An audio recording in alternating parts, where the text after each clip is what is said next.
I'm just still waiting for Eric to drop a new song so I can use it for the intro music, but we'll figure it out. We'll get there. I'll like hound him for another track. I mean, what else does he have to do? It's COVID. He should be at home, so. Right? Yeah. Okay. Are you ready? Yes, sir.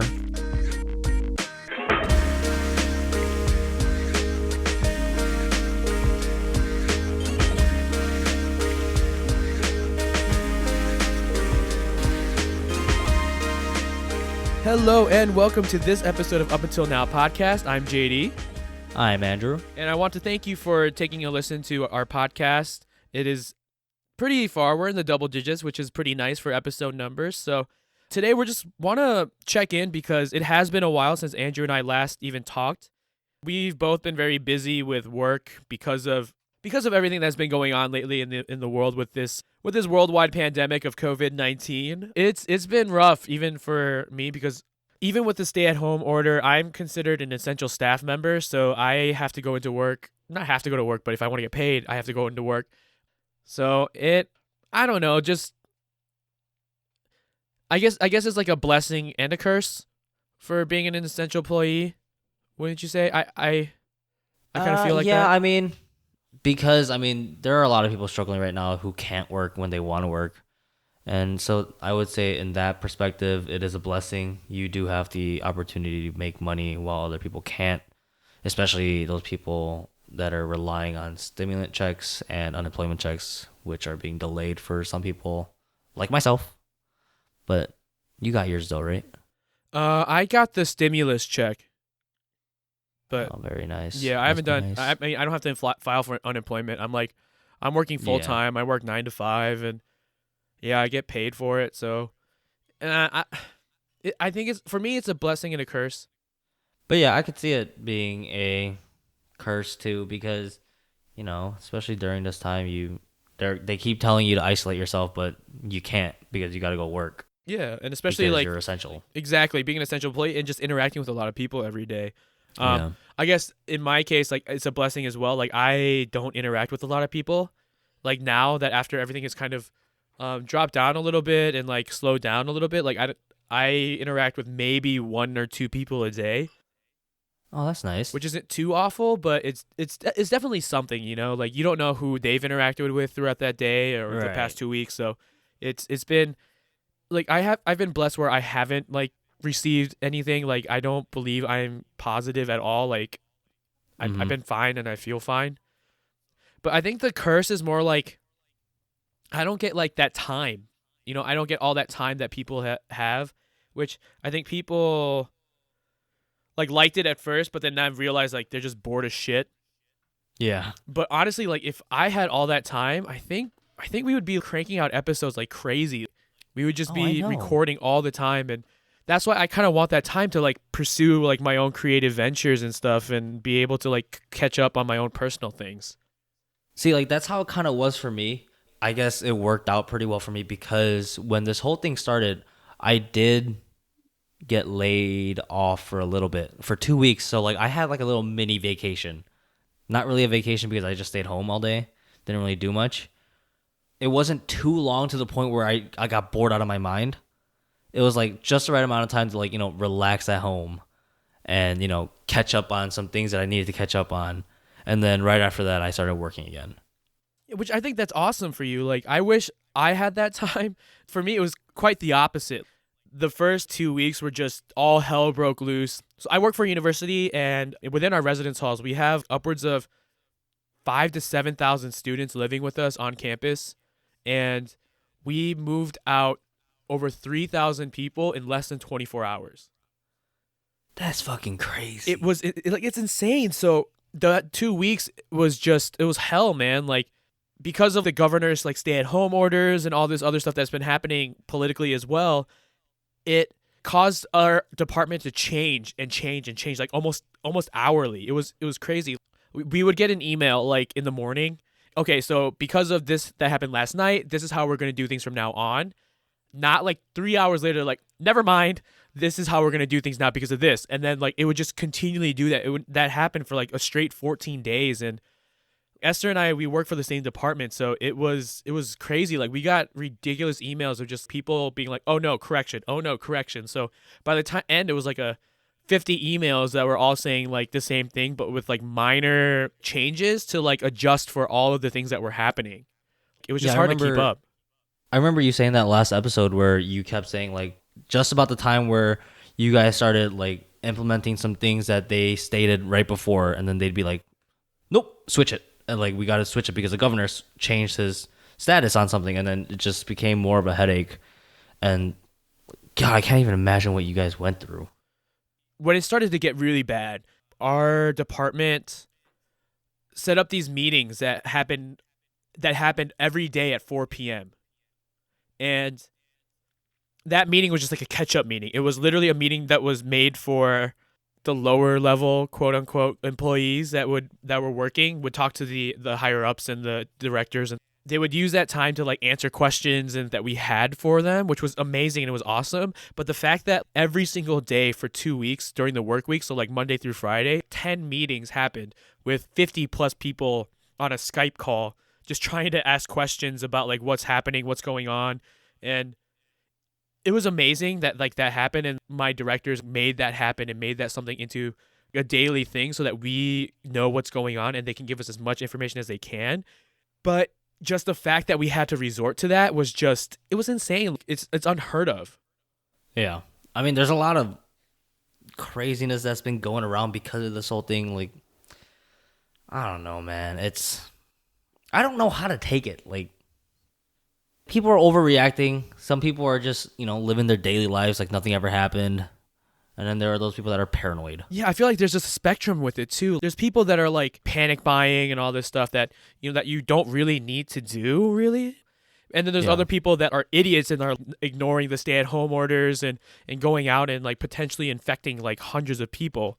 So I feel like there's that spectrum, and like no one really knows what to do in this situation because it's a situation that we never had to deal with.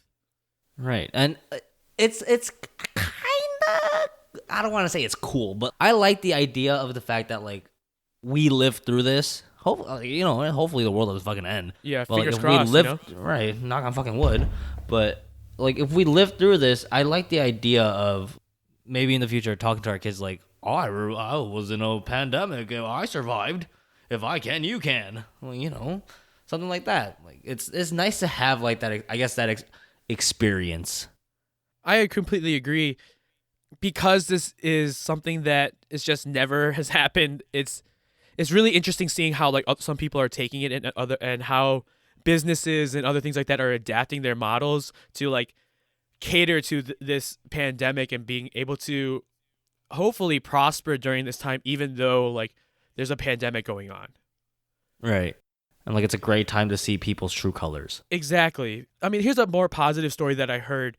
This was out in Los Angeles, and I actually heard this story on another podcast that I listened to. The story is that the individual that was in the podcast was waiting in line at a grocery store, and a couple. Oh, I read this. Yeah, and a couple like spots ahead of him, there was this lady that was waiting in line, and she saw a friend, and was like, "Oh, hey, how are you doing?" and stuff like that, and they were talking and they were conversing about COVID, and the gentleman was like, "Ah, shit, like I only came here for peanut butter. Like I don't know if it's going to be worth it waiting in line, but I'm going to have to wait in line because I need it. This is just crazy." And then the person that was in line was like, "Oh, I know where you live. Like, I'll pick it up for you and I'll just drop it off in front of your house." Yeah. And then the gentleman was like, "Oh, that's amazing. Thank you so much. I really appreciate it." The thing that made me laugh the most was like the woman said, "So do you want chunky or smooth?" For me personally, like I would have never thought to ask that question, but the fact that like people are open enough and like are so, what's the word? Willing to help? Yeah, willing to help and so in tune with what's going on and trying to help other people that she thought to ask that question.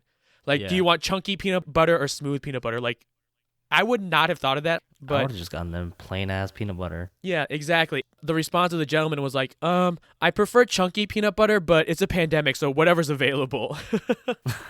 That's the best answer you could give. So, I mean, there are some good things about it where like people's true colors do show up.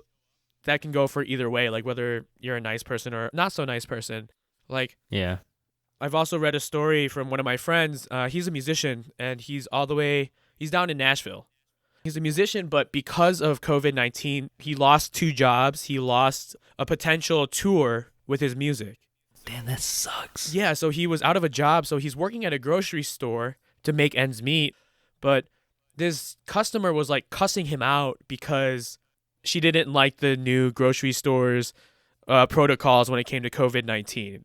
In my head, I'm just like, what the fuck? Like, you shouldn't be yelling at these people. Like, they're trying to make ends meet. You shouldn't be like these a rude bitch and just yelling and cursing at them. Like, it's not their fault. Like, they're just doing the best they can.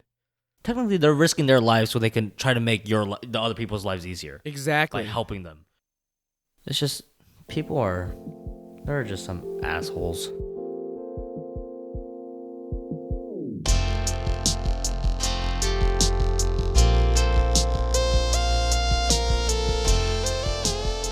How have you been like processing like COVID? Do you think it's like a positive thing, or do you think it's like a more of a negative thing? Okay. Overall, yes, it is a negative thing. Hundreds of thousands of people are dying. Like, that's a very, very real thing, and we're very aware of that. But you personally, outside of those deaths, do you think like this is a time where people can heal and like slow down, or do you think it's just something that we're just gonna get over and it's gonna be a blip in history? So I personally, again, besides the whole deaths and all that bad shit, I think it's good for us. You know, like the fact that the Earth is fucking fixing itself while we're out of it says so much. I know global warming is fixing itself a little bit, like the pollution and all that crap. And ice caps are slowing down on melting. It's amazing that like 2 weeks of us just being isolated and like not going out, being quarantined, fixed so many things. Like that just shows how much we are the problem. I completely agree with that 100%. I've also read an article. I'm trying to stay away from news and stuff like that, but I did read an article where they were talking about even the light pollution has like decreased dramatically. Oh yeah. And I also saw a photo of a coyote running up Michigan Avenue in downtown Chicago at 1:00 p.m. It is a time for the earth to slow down and heal. Like, and I think that's the big positive that like even like you and I guess have agreed upon. And like you said, like we are a huge problem in our environment, and not everyone realizes that. But hopefully, after this COVID-19 release like lifts and stuff, like we'll be more aware of stuff like that. Due to the whole COVID-19, which it shouldn't have been because of COVID-19, people are starting to be more hygienic. Oh, agreed. Like men, like strangers in men's restrooms are actually fucking washing their hands. I know. Like this should not be the reason why you start being fucking clean. Oh, preach, brother, preach. Like that's, oh my God, it's disgusting. And I fucking love it whenever I go to like a public bathroom when I need to every once in a while. I see a random person and they're actually washing their hands. It's like, oh, thank you, COVID-19. You did this. Exactly. Being able to see like men just like washing their hands after they take a piss, it's amazing. Like, it's amazing. Yeah. And just like little things like that. Because I still work now. So like I work outside. We're taking advantage of the fact that not many people are coming out now. So we're going around my workplace. I'm at a parks and recreation facility, so we own a whole bunch of parks and land.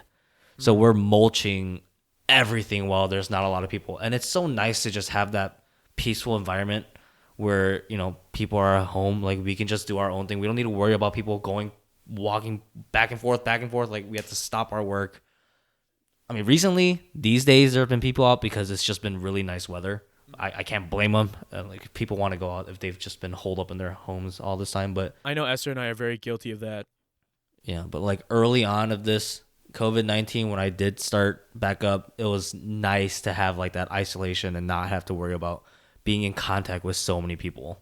No, I agree. Even though I consider myself a very extroverted person, but everyone needs kind of like their alone time. People need that time alone in that space. And I've been like 2 weeks ago, I was really enjoying it, and I was really kind of trying to take advantage of it by working on this podcast and working on like photo editing and other things like that. And also, I got an iPad, so I've been trying to use that more as well. And I think that's just another way to kind of be alone and be alone with my thoughts, write notes and journal. And I've been doing more introverted, I guess, Activities. Yeah, and it was nice. It was nice. Now, I just want to see my friends in person. I mean, I can come visit you. I want to be able to give my parents and my siblings a hug without having to worry about, am I COVID-19 positive and am I passing something along. Like, I don't want to be continually thinking about that when I hug my family or when I hug my friends or just walking by a stranger on the street. Like, I don't want to continually feel that way where like I'm continually paranoid about the fact that if I am positive or if that person is positive, like how will that affect my life? I have a question. How are your family handling all this? Are they paranoid or anything like that? The majority speaking, we are not. When it comes to my siblings and I, again, that's being privileged about being young and healthy, where if we get it, more like the higher chance that we're just gonna just kind of just get over it, just brush it off. The people that are scared, which is very understanding, is my parents. So my parents are a little bit more paranoid, and they're scared, which is completely understandable. Right. One reason is both my parents have pre-existing conditions. It can get kind of scary when it comes to, COVID-19. So that's a big reason why they're scared. But for my mother, she's on top of just being scared. She's borderline like panicked and like paranoid. Because I know my mother, and I seen her scroll through her Facebook feed. She clicks on like those clickbait stuff. Oh my God. She's on social media a decent amount, so just being on social media and scrolling through and seeing the headlines. My mom's a very headline news clicker and reader, so it got pretty bad. Where it just, yeah, it was. It got to the. I can see mom being like, yeah. It got to the point where I was like telling her facts and like giving her numbers and stuff like that, and like going over statistics and other things like that, statistical data. But all she kept throwing at me were just like over bloated numbers and other things like that, where I'm just like, okay, like that may be true, but that's only true for the 1% of people that have contracted it in the entire world. So that was probably like the biggest thing that was a little bit more frustrating, I think. I mean, but again, we can't blame them. No, we can't. Especially because they have pre-existing conditions, and on a daily basis and a weekly basis, they come in contact with a lot of people if it was in the normal days. Yeah. So them being precautious is fine. Yeah, it's completely warranted, and I understand. I think the biggest problem that I had with that, and with that specifically, was that my mom was spreading the panic to her family. Oh, I see. So, like in certain situations, like there's like two different kinds of people, I guess, like if we want to overgeneralize, but there's like ones that like understand the risks and know what they're doing and kind of process everything. But there's also the other people that like just take in information and don't think about it, but like freak out. And then those people tend to share it, that kind of paranoia and that panic feeling, with the people that are around them. That's my mother. Oh, I see. So my mom was kind of like spreading the panic amongst like my siblings, or trying to, or like was like very paranoid with, like near us, and we're like, okay, mom, you have to calm down. Like, we understand that you're scared, and we understand that you and dad have pre-existing conditions, but you can't like force your panic on us because you're making us frustrated. Yeah. And that's what my mom couldn't see, but she kept doing it. So, I mean, it happens, but like I've tried to very calmly show her that like she's doing those kinds of things.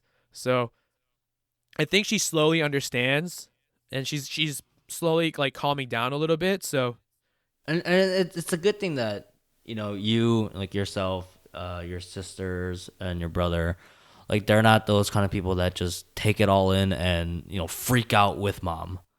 They try in a sort of like to a sense where like they'll be understanding of what your mom's saying, but at the same time, like they can control themselves. on top of that, with Jocelyn being in like the healthcare field and wanting to be a doctor and understanding like what's going on in the hospitals, like she has every right to be panicked and be a little bit paranoid and stuff because she knows so much more than we do. Because for us, ignorance is bliss. Like if we Right. don't know, then whatever. Like it doesn't exist.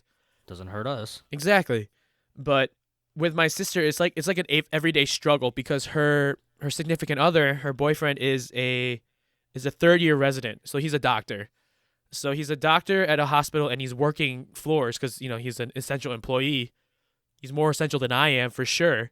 The crazy thing is like he works 1 week and then he's quarantined for 2 weeks. Mm-hmm. It's crazy. And he posted a photo of himself on Facebook or some kind of social media. I forgot where, but he was like dressed head to toe in like scrubs, and then on top of the scrubs he had like a gown. He had like a face mask. He had everything. Like just seeing that and reading his post and trying to understand better about what's going on in the healthcare system, like that's what makes me like not scared but more aware of what I'm doing and what my actions and how they can affect other people that are outside me. Right. Again, I mean, that all goes to the whole bottom line of who knows who is asymptomatic. And, like, you just don't know who might be carrying it. What's it called? One of our aquatics director, he came into work last Thursday. And, he's fine. He's not tested positive for it. Uh-huh. But we recently found out his roommate was tested positive for it, and now he's being quarantined. But he doesn't feel sick. He's totally fine, and you just don't know who will get it. Exactly. This virus is so unique and very different than everything else that we've ever ever come across. So being like social media and news and media being the way that it is have also like put out like false information out there. People are believing it and that spreads, and Oh yeah. so it makes it that much harder for people to be like, "Oh, wait, this isn't true." Like if you cough once, it doesn't mean you have corona. It just means you just needed a cough, Right. That kind of reminded me of the time that like I coughed hysterically at work once. Just because I like swallowed spit the wrong way. Like sometimes you gotta cough hysterically if you swallow spit the wrong way. And then they looked at me weird. I was like, I'm not sick. I just swallowed spit the wrong way. And they're like, I don't know. And I was like, well. I don't know. Do you think that's like even a part of like racial profiling? It could be because that was like the early stages, and that's when everyone found out it was from China and I'm fucking Asian. I think I read a story. It was like a ridiculous story that a more elderly man was walking around Chinatown in Sydney, Australia, and he got a heart attack. And no one would give him CPR, no one would touch him because they thought they were going to get COVID. So that gentleman died, even though he could have easily been saved. That's just sad. And then like I saw a meme. It said like just before this COVID-19 outbreak happened, like the Oscars, the Oscars happened. And you know how Parasite, the Korean movie, got like 4 or 5 awards? Yeah. So it was like, one week the Koreans or the Asian population were revered as like these awesome, amazing individuals that, are very creative and won Academy Awards and stuff like that, to, oh, we're just freaks that eat bats and spread COVID-19. Like, what the? Like I said, true colors. Like people's opinions change quick, and it's sad that something like that can change someone's opinion of someone that quickly. But it is what it is. Luckily, I don't deal with racial profiling a lot. especially at my workplace. Like I know everyone at work will have my back no matter what. I mean, that's a good thing. That's great. I remember it was I made a joke. So when I was flying out to Seattle to propose to Esther, I sat next to a couple, and they recently got married. And when we were talking about COVID and other things like that, the wife said to me, "Oh, don't worry, I have extra masks, so if you need one, you can have one." And in my head, I'm like, "Okay." And then jokingly, I said like, "Oh, did you offer me a mask because I'm Asian?" And then she was white and she turned pale. She's like, "No, no, no, no, no. I didn't mean that." I'm like, I'm just kidding. It was a joke. Like, don't worry about it. So I mean, sometimes it's fun to play along with it. Exactly. I mean, like this kind of racial profiling stuff kind of reminds me of. Do you remember when swine flu and Ebola were a huge thing? Oh yeah, Like people like turned on the African American community so fast. yeah. It was bad. That was so bad. Like, and I feel like the same thing kind of happened for like a good week and a half here, like everywhere actually, where they were just like, oh, avoid Asian people because they're the ones that are carriers. But no.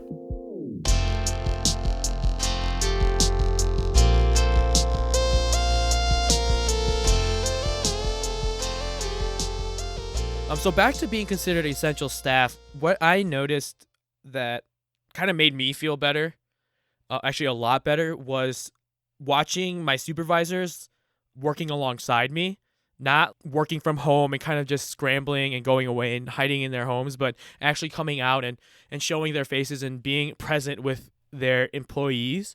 Like they didn't have to do that. Like the person that I'm thinking of specifically is the director here at University Housing, and she didn't have to do the things that she was doing. She didn't have to be in her office. Like she could have easily just like worked from home and worked remotely.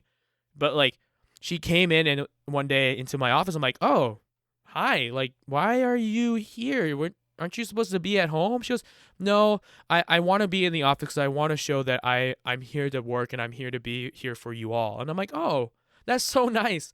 And just kind of seeing that and seeing the supervisors like take a step forward and kind of showing their employees that we are here for you and we're going to try our best to support you in any way we can. That's kind of how it was with my director of Parks and Rec. Like, I remember I went into the office one day because I saw one of my other directors there. I was like, oh my God, hi. Like, I haven't seen you in fucking 3 weeks. I missed ya. It's my fucking work mama. But then I was like leaving and then I saw like the main director office lights on. And I was like, wait a damn minute.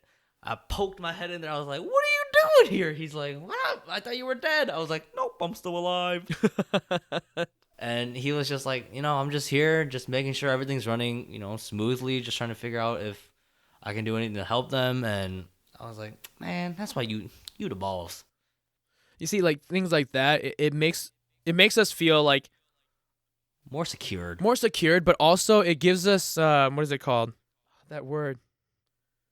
Oh, it gives us reassurance that when people say that we're considered essential staff, that our supervisors believe that and they believe that we are essential to the operation. And I think that's what made me feel a lot better about being called essential staff because like it doesn't mean anything. Being considered essential staff doesn't like it's just Right. like here's a word and statement that describe you. Congratulations. But like you're just like a kid that works at McDonald's, and I'm like, you're like, thank you. Like, what the fuck am I Yeah. supposed to do with this being an essential staff thing? Like, I don't get it. Oh, I don't get it. I mean, technically, like where I'm working right now with the parks department, the maintenance crew, technically we're not essential. We're just taking advantage of the fact that we have so much free space, and we just consider ourselves essentials. Like we're essential to make the parks look nice. I honestly don't think we are essential because I think the world will move on if we don't mulch, but we just want to make sure we could take advantage of all this open space. Like we could get all this done before the parks are open again. And If the parks are open again. right, like I already know, like I was like, shit, there was a huge aquatics meeting like with like a whole bunch of cities like last weekend or last week, and they agreed that we're not even going to open our water park because there's just too many people coming into a water park, and there's It's just no way. And that's like that's like where a huge sum of our money comes from for the budget, you know? Yeah, like that's a moneymaker. Yeah. And, we're not even going to open it this year. I mean, it's the same for us here at University Housing. Like, a big thing that we do to get in more money and more income is, I mean, we're state funded, so we get a lot from the state. But on top of that, we host conferences and we open our residence halls for conferences and people to stay, and people pay for us to stay within the residence halls. So we're not even doing conferences right for like at this moment, not until July 15th. But I'm 100% certain that's going to change because I've heard rumors and other things about other states about their stay-at-home orders, and like it's just not happening. Yeah. I mean, that's how it was for us. Like, we thought we were going to open May 1st. May 1st.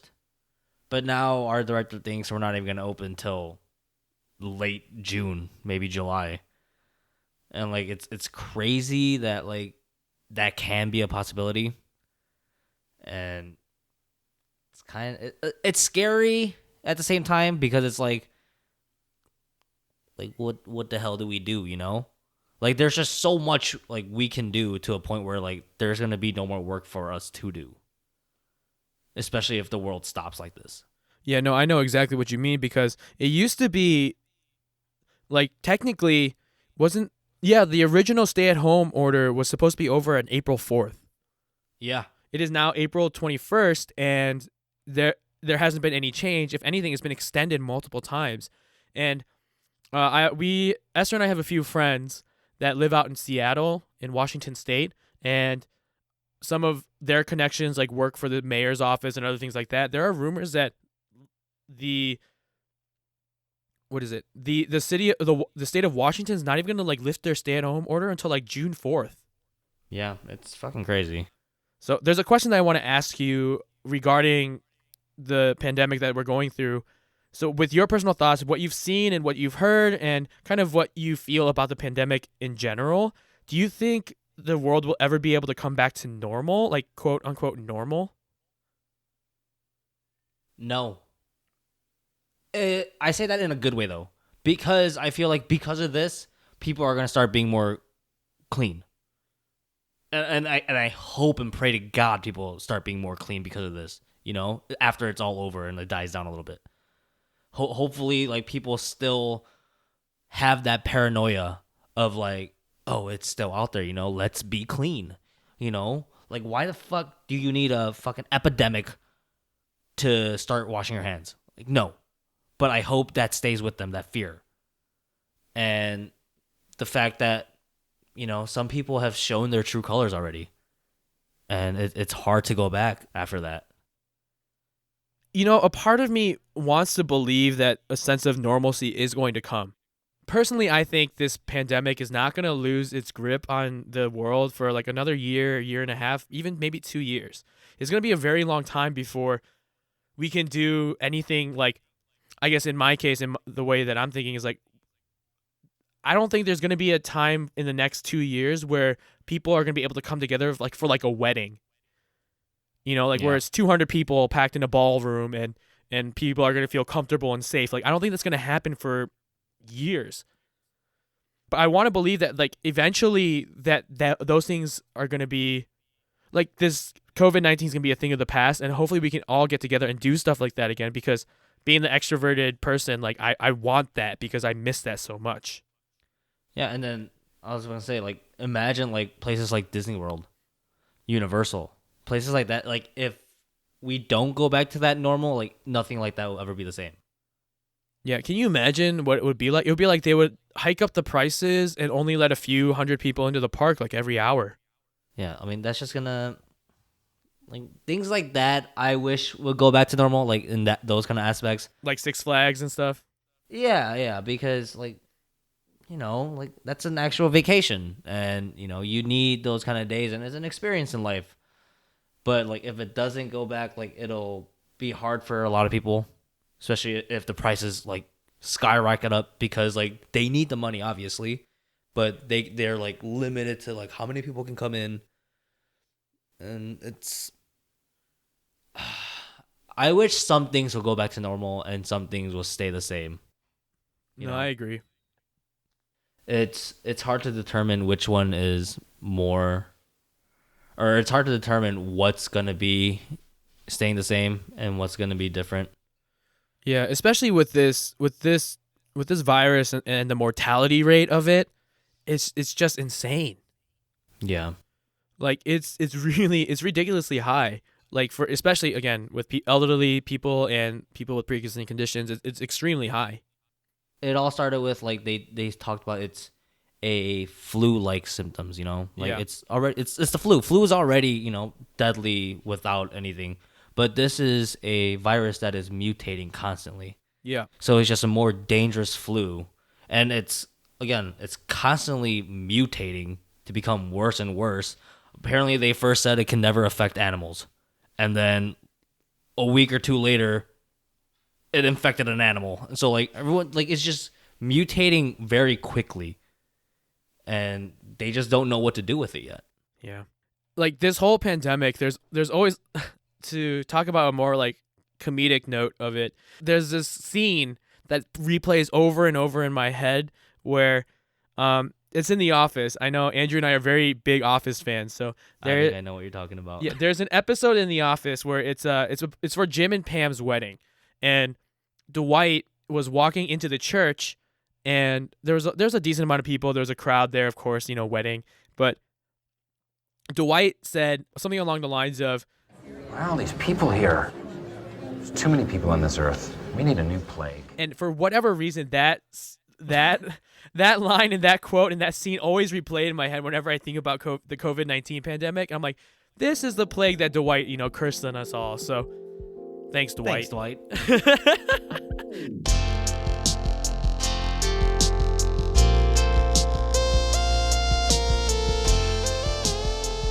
It's nice because, I mean, for me personally, Esther and I have been staying at home a lot more. We used to go out. We used to like go to the gym. We used to just do stuff and just to be out of the apartment. But we've been in the apartment a lot lately together. It has been it's been a good thing and a bad thing. It's a good thing because, you know, I love her. She's my fiance and we're getting married and we're able to be together and like plan for our wedding and other things like that. But sometimes, you know, there's like that point in time where you just want to do something by yourself and you don't want to be with the person again for that much longer. And you get annoyed by the person. I think that's happened a couple times in the last couple of weeks. It's funny because like me and JD are in video chat while we record this, and I can just see Esther in the background every time he says like I don't want to be near her. Like her head just be like what? Yeah, no, and then I can see it because I have the little picture-in-picture as well, so I see that as I see that too. But it's honestly the truth. Like, you know, spending time and enjoying the company of the person that you love for so long I think is more of a blessing than a curse. So don't worry, Esther. It's more of a blessing, I promise. But I think that's been a blessing in my part. I really enjoy kind of being home.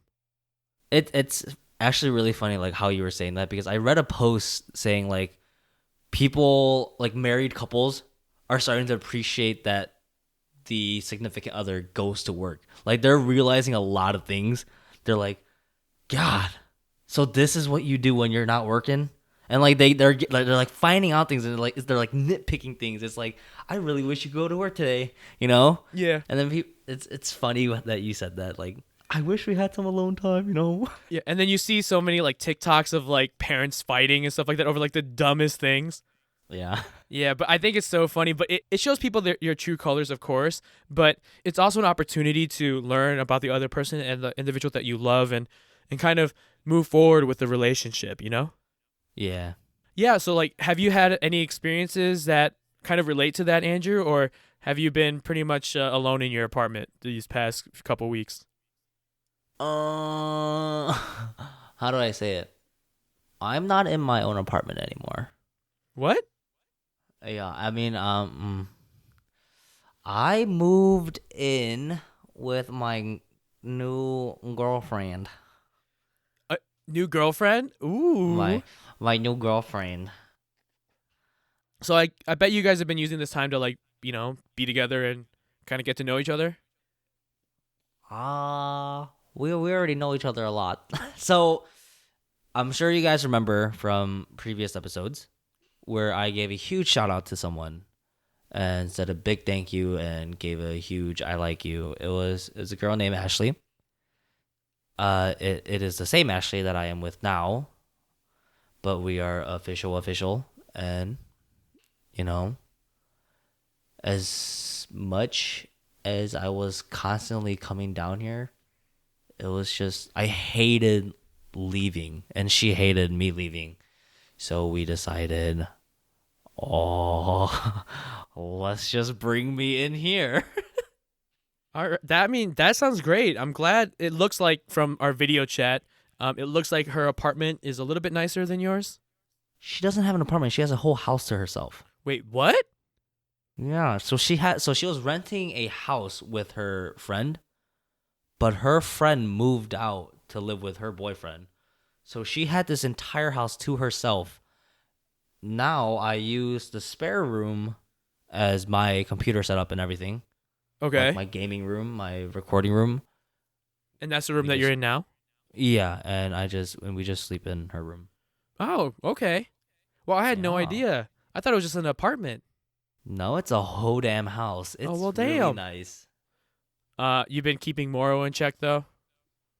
Yeah, so so the great thing about that is Ashley has a little kitten who keeps Moro busy. Oh, that's good. So Moro doesn't, have as much pent up energy because she runs around the house with Lance. And we're right next to a dog park, so I could take Moro out to the dog park whenever I want. So Moro's been really good. That's awesome. I'm really glad to hear that. Well, because I don't think we should go into this whole new topic in this episode. I guess our listeners are going to have to wait for episode whatever next number episode we're on. So with that all being said, where can people find us, Andrew, if they want to find us? They can find us in Instagram with the handle of Up Until Now Podcast. And if you guys have any questions or need to talk to us, you can find us also at upuntilnowpodcast@gmail.com. And please comment, rate, and subscribe, because mostly comment and, let us know how we're doing. If we can do anything to improve, that'll help us out, to help you guys out, to listen. We can be boring or something. We can be a drag. I don't know. Just anything we can do to help, we'll try doing it.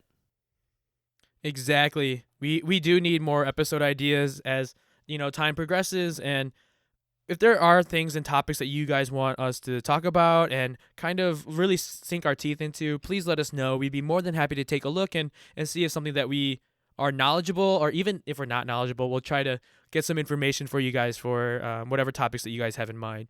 So with that, we also want to thank my friend Eric for the intro music that we've been using and the outro music. Pretty much all the music that we use in this podcast are from Eric. If you guys want to follow him on Instagram, you can follow him at ch.tunes. He also has a SoundCloud page, ch.tunes as well. He does allow you guys to download his music and use it for whatever you guys want. So please, if you guys do decide to download his tracks and use it for other things, please give him a shout out, because the things that he does are actually really cool, and we're just waiting for that next track to drop, because I want a new intro song. So Eric, you got to get on that, man. COVID-19 gave you some time, so take advantage of it, bro. No excuses. Thank you guys for listening into Up Until Now podcast. And until next time, we'll talk to you later. Bye. Bye.